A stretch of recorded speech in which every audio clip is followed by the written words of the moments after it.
Jaime, Nicolas, Elisa, Clara, Pounam, Julien, Jérémy paraissent ressembler à toutes les personnes de leur âge. Et pourtant, ils ont un point commun qui les rend différents. Ils sont dyspraxiques. La dyspraxie, beaucoup de gens pensent que ce n'est que l'écriture. Non, c'est beaucoup plus que ça. À 14 ans, je ne sais pas faire mes lacets. Les autres dans la classe, ils comprennent des choses plus vite que moi. Parce que j'ai quelque chose qui me fatigue, par exemple, en plein milieu du matin. Un enfant plus long que les autres. Donc, les autres vont rendre peut-être 2 exercices finis en 5 minutes. Jaime, il va être capable de rendre qu'un seul. Les difficultés, c'est des difficultés de motricité, d'écriture, de motricité fine. C'est difficile pour Clara d'écrire et d'avoir un geste précis. C'est très compliqué d'imaginer que son enfant prend un crayon, écrit 3 lignes, et qu'au bout de 3 lignes, il est épuisé. Il faut l'aider à enfiler le pantalon, mettre les sous-vêtements, un pull, c'est impossible. Et puis aussi en tout ce qui est espace, en géométrie ou en repérage dans l'espace. Lorsqu'elle était petite, lorsqu'on est arrivé ici, elle avait un problème absolument terrible de savoir comment elle sortait de cette pièce. Quand on y pense, on se demande mais comment elle fait pour ne pas y arriver? Parce que nous, ça nous paraît tellement évident que d'enfiler un pull, bon, des fois ça coince un peu, mais pour elle, c'est déjà prendre le pull, dans quel sens je le mets, dans quel sens j'enfile. Ces signes peuvent paraître de la maladresse, de la paresse, d'ordre psychologique. Ils sont pourtant les manifestations d'un véritable handicap. On est là devant quelque chose de particulier, trouble spécifique des apprentissages, qui est un handicap cognitif non majeur, non critique. Handicap difficile à détecter. Ça a été au moment de la marche, vers 17 mois, donc elle a marché pas trop tard, mais ça a été difficile, se lever toute seule, elle n'y arrivait pas, s'asseoir. On voyait que les obstacles, ça la gênait, enfin, c'était assez bizarre. Incontestablement, depuis très longtemps, Elisa était maladroite, elle avait un dessin extrêmement pauvre. Et puis la première fois qu'il était scolarisé, on a constaté qu'il y avait un petit peu de décalage par rapport à ses camarades de classe. Tout petit, il avait 18 mois, il ne nous regardait pas dans les yeux et on a senti, alors comment, est-ce que c'est l'instinct maternel, parce que Jérémy est notre premier enfant, qu'il y avait quelque chose qui n'allait pas. On avait remarqué qu'il y avait un problème d'écriture, de présentation. Mais sinon, c'est vrai que j'étais passé complètement inaperçu. Mettre un nom là-dessus, c'était pas très facile. Et encore une fois, on était à milieu d'imaginer que ça existait et que ça existait chez d'autres. D'autant plus que la dyspraxie reste encore peu connue dans tous les milieux. Donc j'en avais parlé au pédiatre. Et la pédiatre m'a tout de suite cataloguée comme une maman inquiète. Elle était suivie assez régulièrement et la pédiatre faisait le point tous les 3 mois et on voyait les progrès. Et puis en fait, à l'âge de 3 ans, elle a soupçonné des retards psychomoteurs, donc c'était plutôt vague. Et à partir de là, elle a commencé des séances de psychomotricité. C'est avec l'âge que les symptômes deviennent plus évidents. Après, à 4 ans, l'arrivée à l'école, on a vu qu'il y a des choses qui n'allaient pas, le crayon, faire des dessins, puis elle ne s'intéressait pas aux choses auxquelles on s'intéresse à cet âge-là, quoi. Tout ce qui était puzzle, empilage de cubes. On est arrivé en CP avec déjà des problèmes constatés pour l'apprentissage de la lecture. La lecture et l'écriture est devenue vraiment un problème pour lui. C'est en grande section la directrice de son école qui m'a dit « Nicolas a des difficultés en écriture quand il doit écrire son prénom. Ça va un peu dans tous les sens sur la feuille. Donc je suis un petit peu inquiète quand on lui demande de mettre par exemple une éponge dans une cuvette sous l'évier. On a l'impression de lui parler chinois. Quand il est avec des petits copains à faire à la queue leu-leu, on lui demande de venir devant ou derrière et on a l'impression qu'il ne comprend pas. Donc elle m'a dit qu'il faudrait peut-être voir avec son pédiatre. Et c'est à niveau des CO2, sa maîtresse a dit il faut chercher la cause. Absolument, cet enfant est en détresse aujourd'hui, il est assez triste en classe. il commence à s'isoler un petit peu et son problème est au-delà des psychologiques, il y a quelque chose. Des examens médicaux poussés permettent d'établir un diagnostic. Qu'est-ce qu'on fait? Bilan psychomoteur, bilan ergothérapie, bilan orthoptiste. Donc le bilan orthoptiste a mis en évidence qu'il y avait des saccades au niveau de ses yeux. Ils ne sont pas forcément très bien coordonnés. Donc l'un va regarder à droite, l'autre peut regarder à gauche, même si on ne le voit pas. Et que ces saccades allaient les pénaliser pour se repérer. Donc à 6 ans, elle a fait un bilan neuropsychologique qui a définitivement diagnostiqué donc plusieurs dyspraxies en fait, puisqu'elle est dyspraxique visuospatiale, le constructif aussi et l'habillage. L'établissement du diagnostic de la dyspraxie est une étape très importante. Moi, quand on m'a dit c'est un handicap et que la maison du handicap nous a reconnu Jérémy à 50%, ça a été un soulagement. Parce que le handicap, moi c'est le message que je veux passer, le handicap c'est pas un tabou, c'est pas une insulte. Je veux vraiment qu'on appelle le nom, voilà, un handicap, ça ne guérit pas, on vit avec et ce n'est pas une maladie. La dyspraxie, ça ne se répare pas. Ça s'accompagne, ça se contourne, ça s'améliore, mais ça ne se répare pas. Et la vie était meilleure à partir du moment où on a su qu'il était dyspraxique et que ce n'était pas Jaime le feignasse. Le diagnostic établi permet de mettre en place une équipe pour accompagner l'enfant.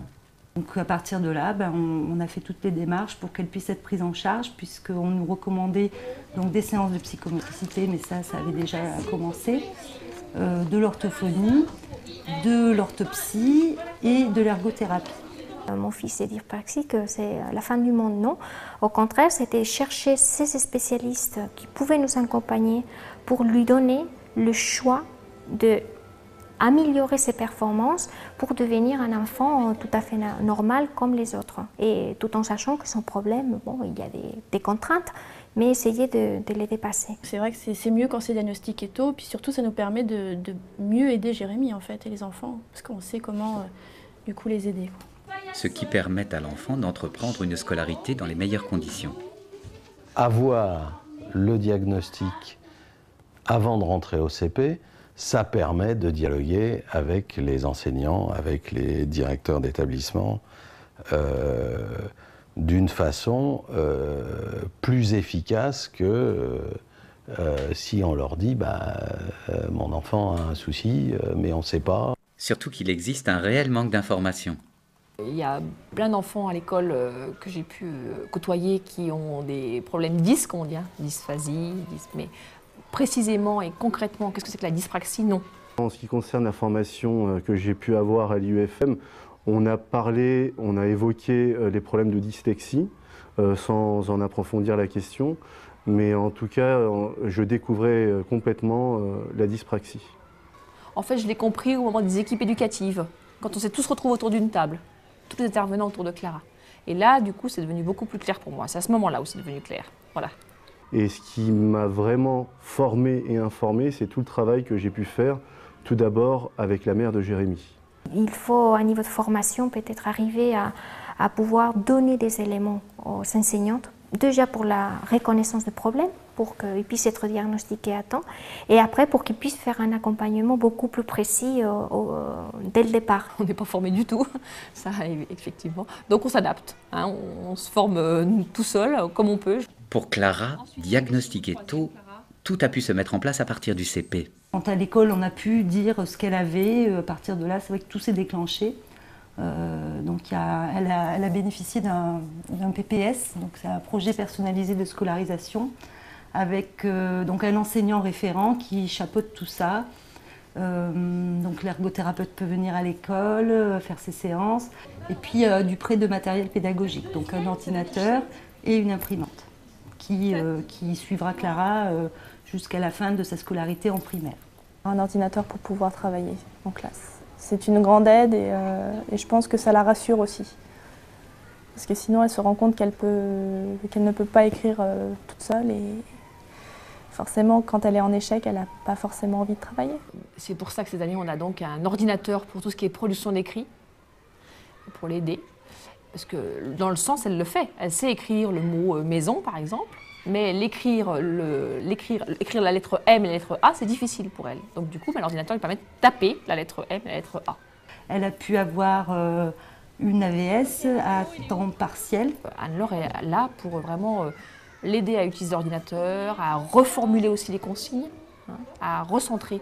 Donc c'est bien qu'il y ait quelqu'un à côté d'elle pour l'aider à se concentrer, à redire la consigne, reformuler les choses. J'ai tendance à me définir comme étant sa béquille, entre guillemets.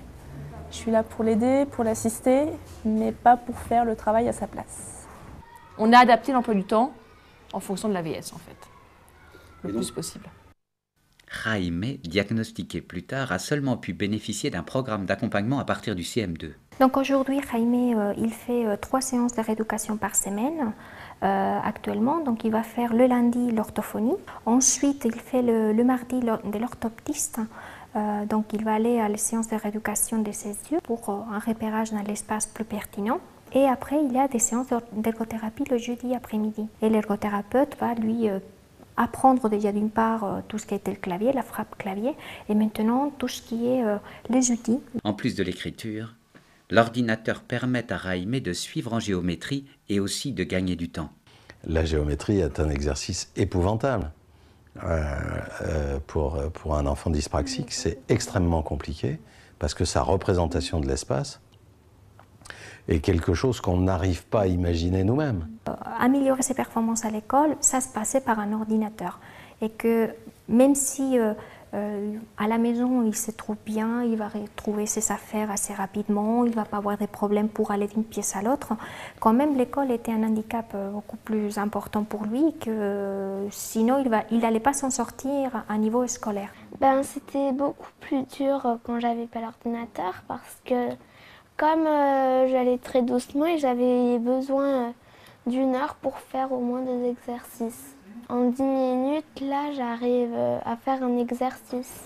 Avec l'âge, la problématique reste la même. Un enfant dyspraxique n'a pas de réflexe. Tout ce qu'il fait, ça doit être programmé, reprogrammé, re-reprogrammé.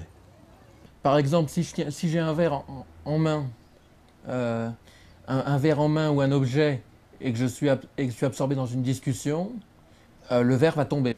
Mais le rôle des accompagnateurs se modifie. Donc aujourd'hui, il faut qu'on voit quelle photocopie il faut faire. Il faut aller récupérer le cahier du camarade. Je l'ai suivi en CM2 pour tout ce qui était l'apprentissage de la frappe au clavier. Et puis là, deuxième partie, l'entrée au collège, donc la gestion du quotidien. Je suis vraiment plus rentrée dans le quotidien du collège. Jérémy a beaucoup de mal, une fois tapé au kilomètre, de mettre en page, de se relire, recorriger les fautes. Et donc ça, c'est quelque chose qu'il ne fait pas automatiquement. Donc on essaye de le faire régulièrement en ergo pour qu'il, petit à petit, il arrive à avoir ce réflexe. C'est vrai qu'on est vraiment en attente là du coup d'un auxiliaire pour la rentrée prochaine parce que voilà, l'ordinateur ne fait pas tout et il a besoin d'une aide, pas tout le temps, mais disons que régulièrement il a besoin d'avoir des aides pour l'organisation, pour la prise de notes, pour faire des contrôles aménagés à l'oral, etc. Poonam est en 3e. De multiples adaptations lui sont fournies afin qu'elle puisse passer son brevet avec succès. À son âge, à 15 ans, elle repère bien ses difficultés. On se voit 1 heure par semaine et elle vient avec ses demandes et ses difficultés et on essaye de trouver des petites choses qui l'aident à suivre sa scolarité. Poonam, son regard, il n'est pas organisé de la même manière. Nous, quand on lit, on n'a pas de difficulté à suivre une ligne droite comme ceci et de faire une saccade pour aller à la ligne et poursuivre la suivante.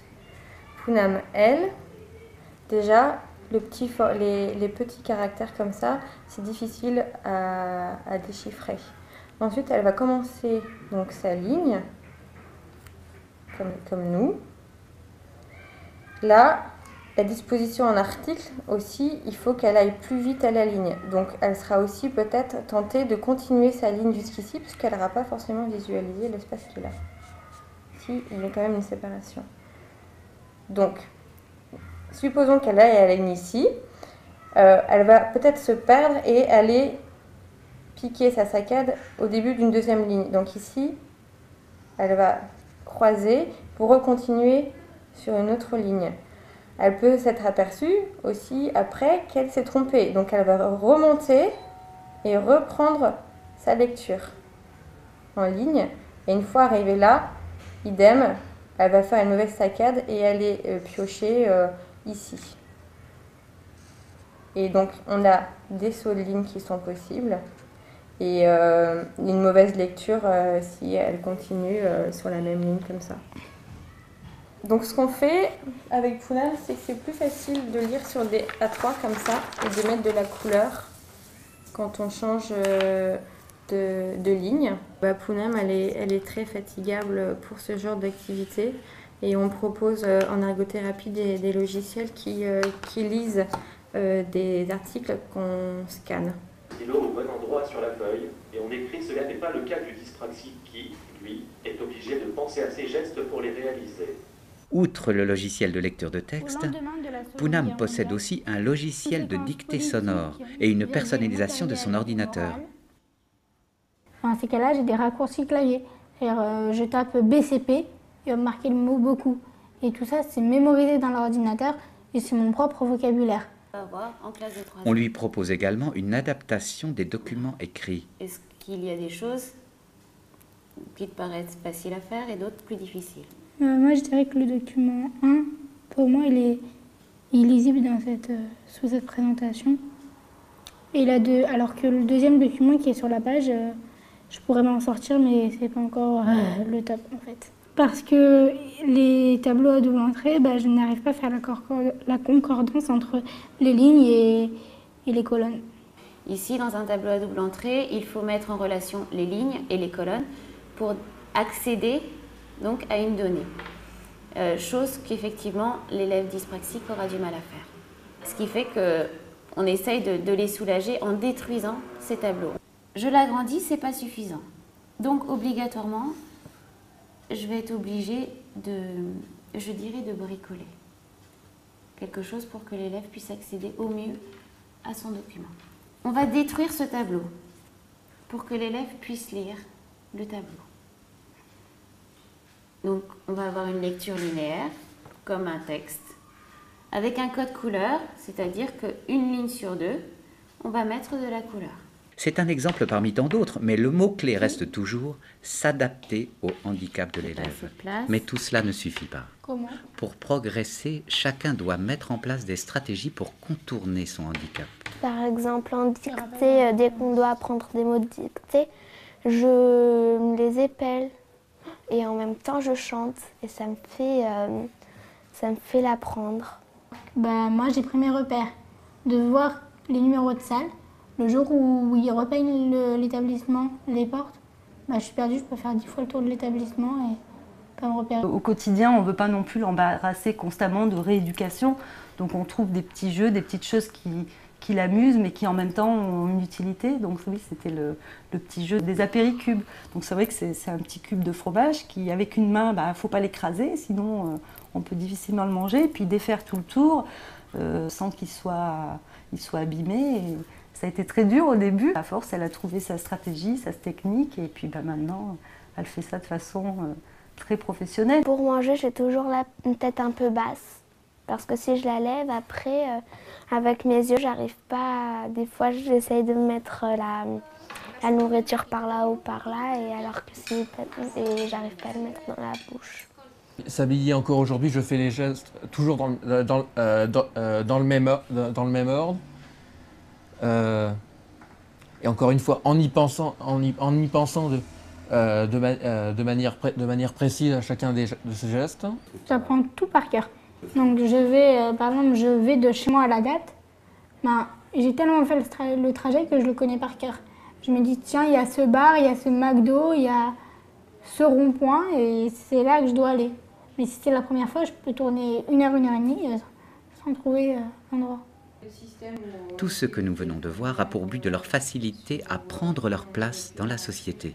Et Clara est très bien intégrée. Souvent, c'est les enfants qu'elle connaît depuis longtemps. Il y a même beaucoup d'aide. On s'arrange aussi dans la disposition où est-ce qu'elle est en classe pour la mettre à côté d'élèves dégourdis, entre autres, et entre guillemets plutôt, et qui peuvent du coup l'aider. Sans oublier que cette intégration passe toujours par une bonne information. Et pour éviter justement les moqueries ou pour éviter de montrer du doigt Jérémy, il m'a semblé vraiment important et Et de toute façon, on n'aurait pas pu fonctionner autrement que d'en parler aux enfants et de leur dire que c'est un enfant comme les autres, avec des difficultés.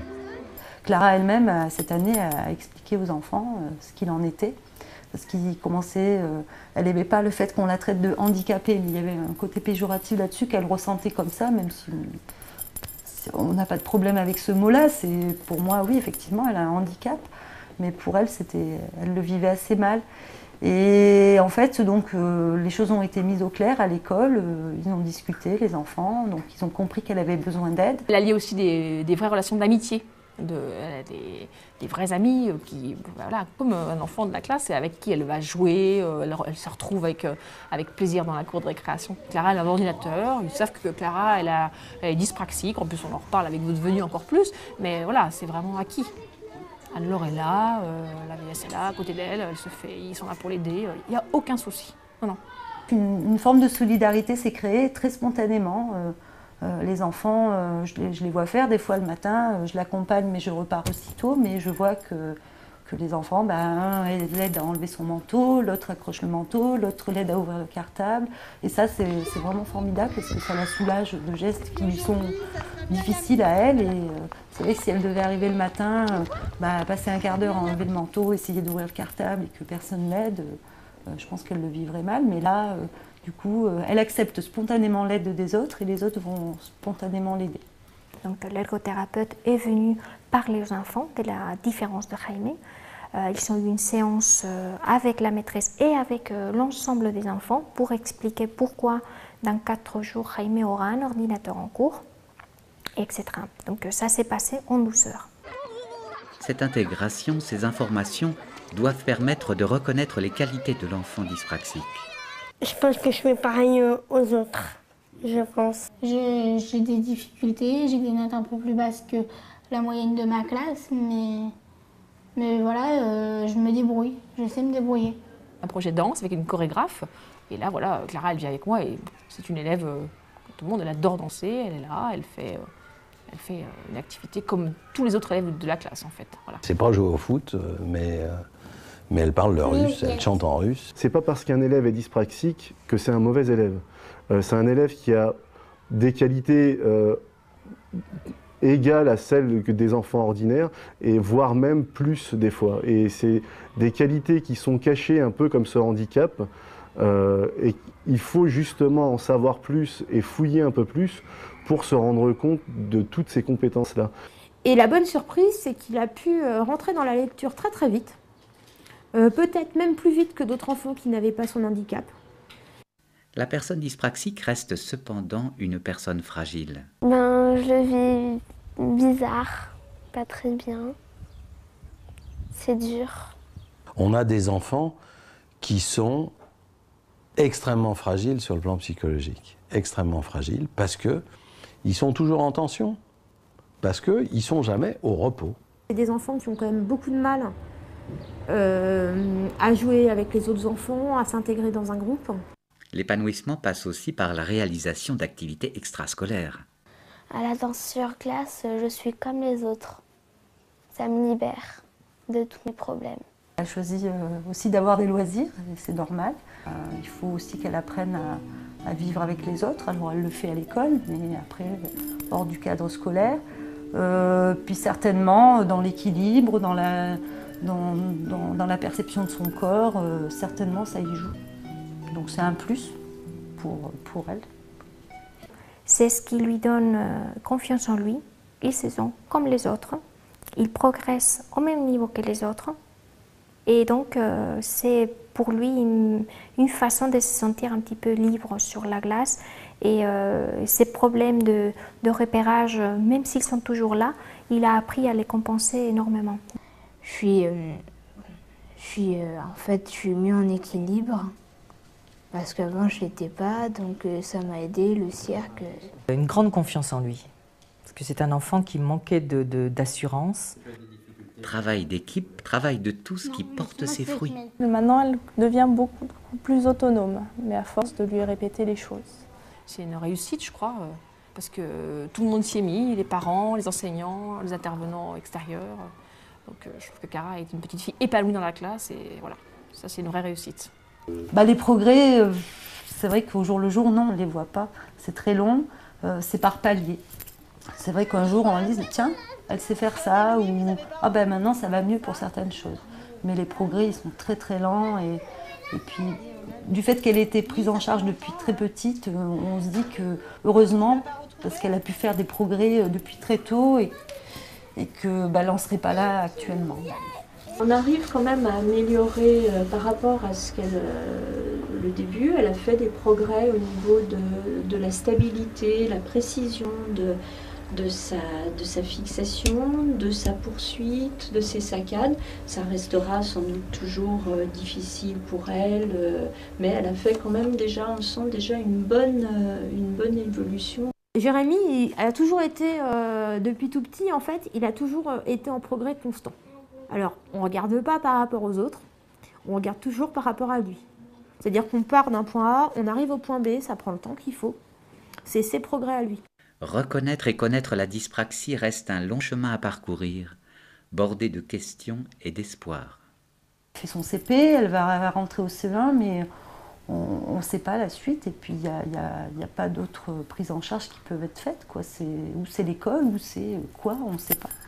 Je suis optimiste pour Elisa, d'abord parce que son parcours il n'est pas fini, et puis je suis optimiste pour tous, parce que le travail qui se fait, encore une fois, depuis moins de 10 ans, il servira aussi à ne pas voir nos enfants à 20 ans ou à 25 ans dans des situations d'échec. Même si je suis en formation de comédien, et que j'essaye effectivement de le devenir et d'arriver à terme à en vivre, mon métier principal, entre guillemets, en tout cas celui dans lequel je m'exprime le mieux, c'est la poésie. Là, effectivement, je suis en train de rechercher un éditeur pour publier un recueil de poèmes d'une centaine de poèmes. Et on a vu son pédiatre il y a 3 jours, puisque c'était sa visite des 12 ans. Et il me dit, depuis qu'on a vu Nicolas, qui a été un des premiers sur le Maine-et-Loire à être éduqué pour la dyspraxie, on est très confiant parce qu'on se dit que si cet enfant qui a été quand même très entouré au niveau des équipes de rééducation, avec le progrès qu'il a fait, ça nous donne beaucoup d'espoir pour qu'on prenne les enfants dès leur plus jeune âge, si on les diagnostique, de façon à les rééduquer et qu'ils partent dans la vie avec un bagage qui fait qu'ils seront moins stressés et moins défavorisés qu'un enfant qui n'est pas qui est référencé quand il a 12 ou 13 ans. Aujourd'hui, on a mis en place toutes les rééducations qui étaient nécessaires pour l'aider à s'en sortir. Mais ce qu'il est clair, c'est qu'il doit prendre sa vie en main parce que ça lui appartient. On ne sera pas toujours là, donc il faut qu'il prenne son autonomie pour qu'à un moment donné, il puisse voler tout seul.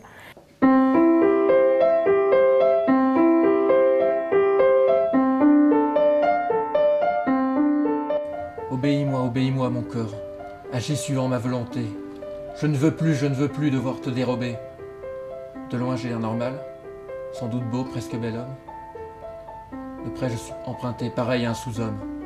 Ils ne savent pas que je t'ordonne de m'obéir pareil à tous les hommes. Toi ma langue enhardis-toi, oublie tes fers, oublie ton bois. Et mes membres et mes bras et mes jambes, et mes membres et ma face, oubliez-moi, devenez grâce. Je vois et j'entends, je perçois, je comprends. Montrez-leur quelles sont mes idées, réagissez selon ma volonté. Emprisonné dans mon propre corps, j'aimerais montrer comme je suis fort. Je pense que ça reflète assez bien ce que je ressens au quotidien et le sentiment de différence que j'éprouve encore aujourd'hui.